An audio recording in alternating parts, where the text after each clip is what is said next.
আসসালামু আলাইকুম, আশা করি আপনারা ভালো আছেন। এইমাত্র আলহামদুলিল্লাহ আমি 5 জন রোগীর পিত্তথলির পাথরের ল্যাপারোস্কোপিক সার্জারি শেষ করলাম। এখানে 4 জনের আর একজনের একটু আগে শেষ করেছি। আমরা এখন আয়শা রোগীর অ্যাটেন্ডেন্সের কাছে আরও একটা প্রশ্ন আমরা করব যে আপনার যে পেশেন্ট তার যে পেটে ব্যথা হয় সেই ব্যথা নিয়ে তো সে কয়েকবার হসপিটালে ভর্তি হয়, তাই তো? কয়বার ভর্তি হয়েছিল? প্রথম স্যার জানুয়ারি 19 তারিখে মোট কয়বার ভর্তি হয়েছিল? তিনবার এক এক করে পটুয়াখালী, বরিশাল, ঢাকা।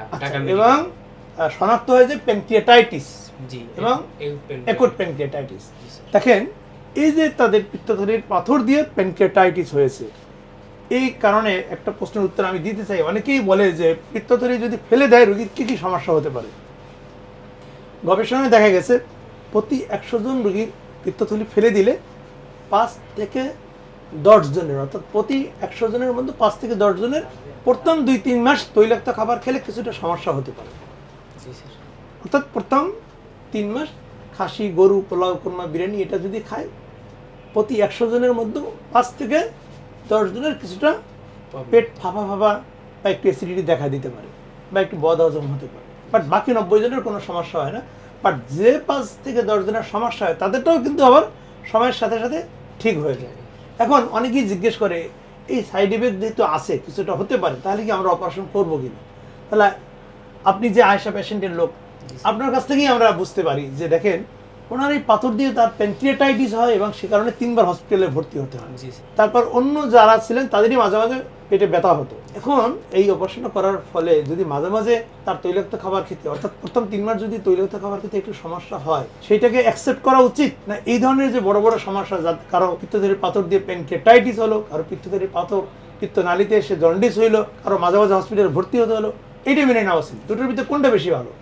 দুটোই তো খারাপ, কম্পারেটিভলি দুটোর ভিতরে কোনটা বেশি খারাপ? খাবার দাবার মেইনটেইন করে চলাটাই ভালো, সেটাই তো বেশি ভালো, তাই না?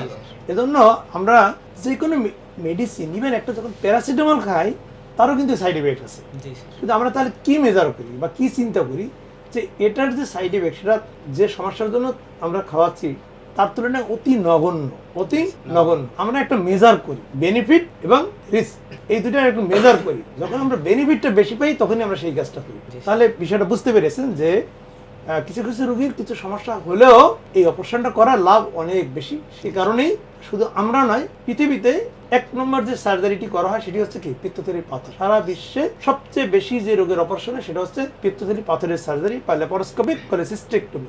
আপনারা সবাই দেখলেন যে অপারেশনটা কতটা নিরাপদ এবং কতটা ঝুঁকিমুক্ত। কিভাবে, কয় মিনিট করে লাগছে দেখছেন তো? খুব বেশি লাগে না, 8 থেকে 10 মিনিট করে একজন রোগীর অপারেশন করতে সময় লাগে। কোনো ব্লিডিং নেই। এই যে আপনাদের 4 জন, একটু আগে আর একজনের 5 জনের যে অপারেশন করলাম, সকলেই 6 থেকে 8 ঘন্টা পরে বাসায় চলে যেতে পারবে। কয় ঘন্টা পরে? 6 থেকে 8 ঘন্টা পরে বাসায় যেতে পারবে। 4 থেকে 5 ঘন্টা পরে মুখে খেতে পারবে এবং একদিন পরেই রোগী ঘরের ভিতরে ছোট ছোট যে কাজগুলো সেগুলো করতে পারবে এবং যারা অফিসিয়াল জব করে, অফিস জব বা ডেস্ক জব, সেগুলো তারা করতে পারবে। তাহলে অপারেশনটা অত্যন্ত ঝুঁকিমুক্ত, পেইনলেস, ব্লাডলেস, অত্যন্ত নিরাপদ। তাহলে আমার মনে হয় অনেক সময় আমাদের ভিডিও দেখে অনেক প্রশ্ন করে, সরাসরি আপনাদের কাছ থেকে আমরা অনেক বিষয় নিয়েছি এ কারণেই যাতে আপনাদের কাছ থেকেই তারা তাদের অ্যান্সারটা পেয়ে যায়।